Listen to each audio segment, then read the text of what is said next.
What's going on, gamers? It's your boy DiggsGaming. Welcome back to Off Hunting's Gaming News. Got a few things we need to talk about today. Not wasting any more time. I'm going to jump right in with them.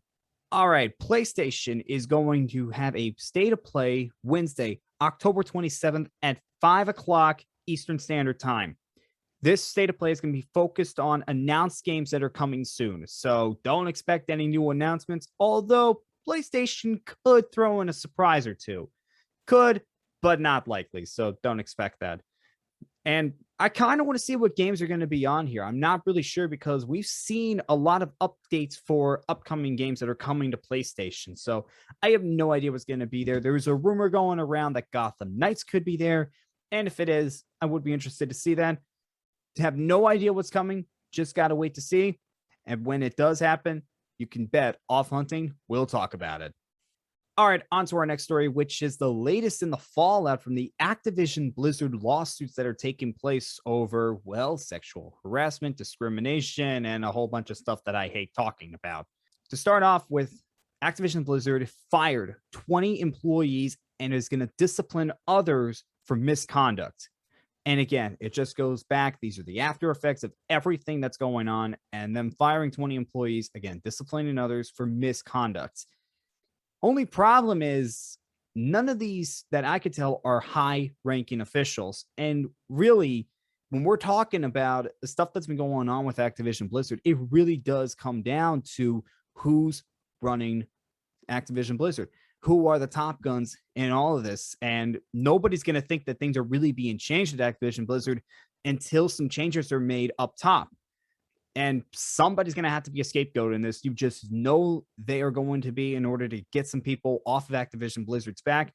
Don't know who's going to be the scapegoat in this, but somebody will be with all this. But that's not the only thing going on with Activision Blizzard, as they are also trying to get the California's Department of Fair Employment and Housing's harassment lawsuit thrown out. They're trying to get the case dismissed because the California's Department of Fair Employment and Housing opposed the settlement that Activision Blizzard had made with the Equal Employment Opportunity Commission. Remember, they settled for $18 million. And some of you may think, well, that is a lot of money.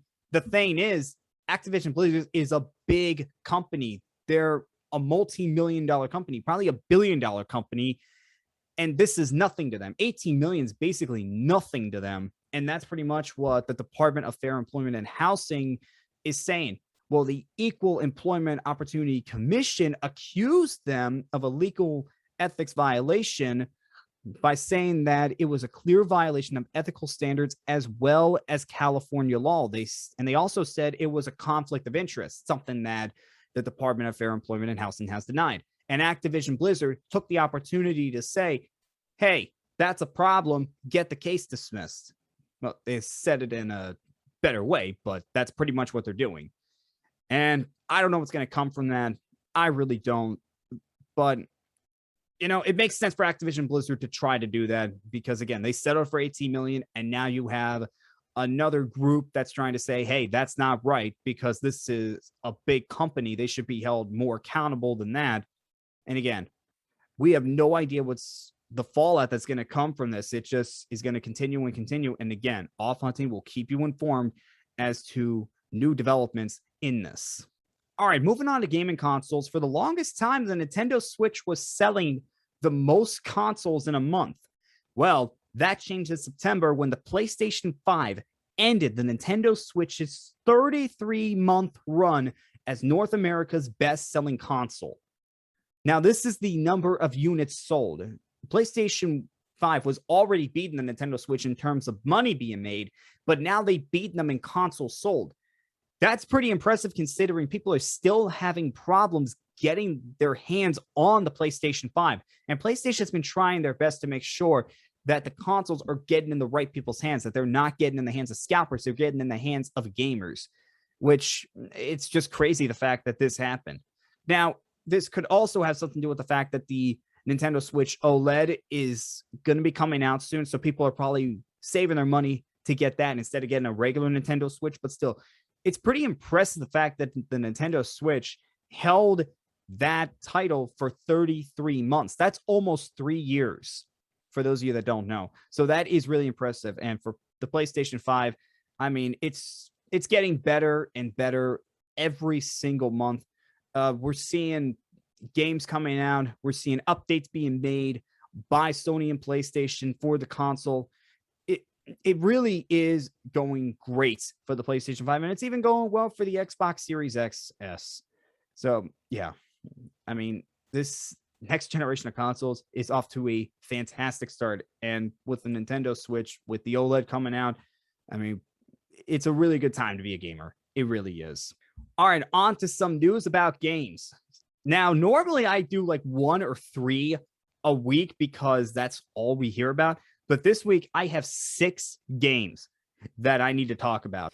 And first things first, Elden Ring has been delayed until February. And remember, Elden Ring is From Software's latest game, and they're getting help from author George R.R. Martin.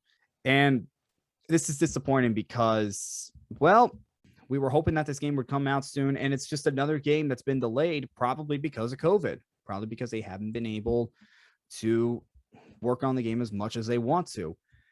But guess what? February is already a loaded month, and now you have Elden Ring here. Oh my God. And for those of you that don't believe me, really think about the games that are coming out in February right now. You have now Dying Light 2. That got delayed, and that's coming out in February. You have Horizon Forbidden West. Sifu is coming out, and now you have Elden Ring coming out. I mean, it's just a loaded month. And Saints Row is coming out during that time too. That's crazy. That is just crazy. The number of games that are coming out in February. That's just crazy. If you're a gamer, really save your money for February because you're going to have a lot of good games to play. On to some good news. Forza Horizon 5 has gone gold ahead of its release date. That game is ready to be shipped. It's going to come out on time.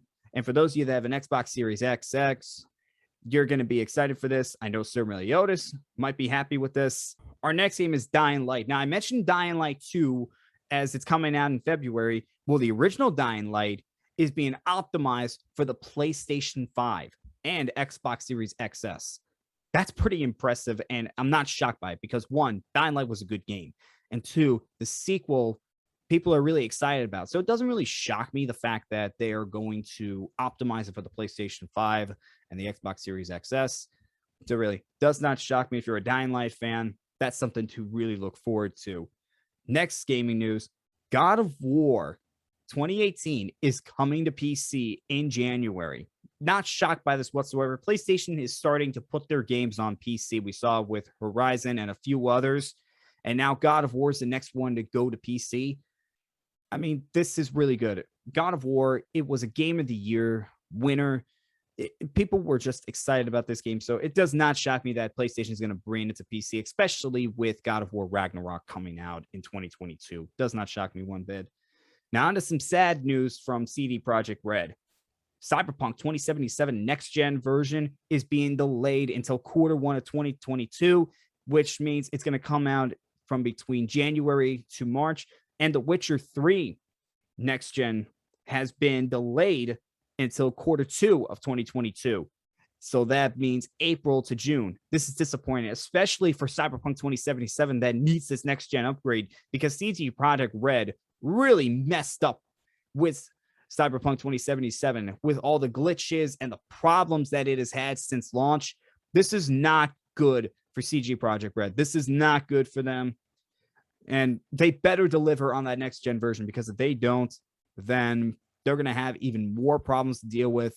And you're really going to see gamers lose trust in them. And our last bit of gaming news comes from Xbox. Now, Matt Booty of Xbox Game Studios said in an interview with Kind of Funny Games that he wants Xbox to start getting better at making blockbuster games like PlayStation does. And when I first heard that, I'm like, wait, you want to try to copy what PlayStation does? That's not a recipe for success. And then I read the article and I got the clarification. And what Booty said was, I don't necessarily want to get into what's our Uncharted, what's our Horizon Zero Dawn, what's our this, what's our that. I don't think that does anybody any good. He went on to say that what are those games that got universal themes? that have got a big world that people want to get lost in, that have really well realized characters and really high production values. That is absolutely what we want to go after. And yeah, I completely agree with that.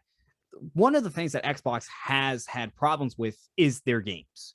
And I'm not saying that Xbox hasn't had hits. It's just that with PlayStation, you're seeing every few months they're putting out another big game. With Xbox, it's it's too much time in between games. And they got to get a better job at that. They got to do a better job of that. And they're starting to do that with the studios that they have purchased and some of the games that they have announced. It looks like they're on the right track, but they have to keep it up, because if they don't, then PlayStation's going to win this console war again after dominating the last console war. That's not something that I don't know if Xbox can be able to come back from. And really, they got to do a better job of getting these games out. That's pretty much what they have to do. And speaking of the studios that they have bought, Phil Spencer, head of Xbox Studios, has said that they're not necessarily done with building their studios, with buying studios. And Phil Spencer said in an interview that there's no quota, there's no kind of timeline where I have to go acquire studios by a certain time. But if we find a studio where we have a good fit, we share what we're trying to go do and what they're trying to go do. And if we feel we can both get better together, absolutely. And that's the right way to look at it. But there's just one problem. I don't know how those studios are really going to fit with the Xbox name. Now, we know about Bethesda. They bought Double Fine. They bought Playground Games, Obsidian, Ninja Theory, In Exile. That's who they bought so far.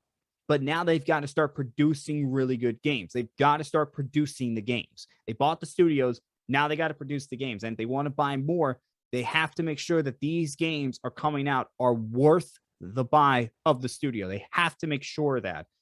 And how Xbox does it and how PlayStation buys their studios, it is a little bit different, because PlayStation, they've been buying studios that they have already had a relationship with.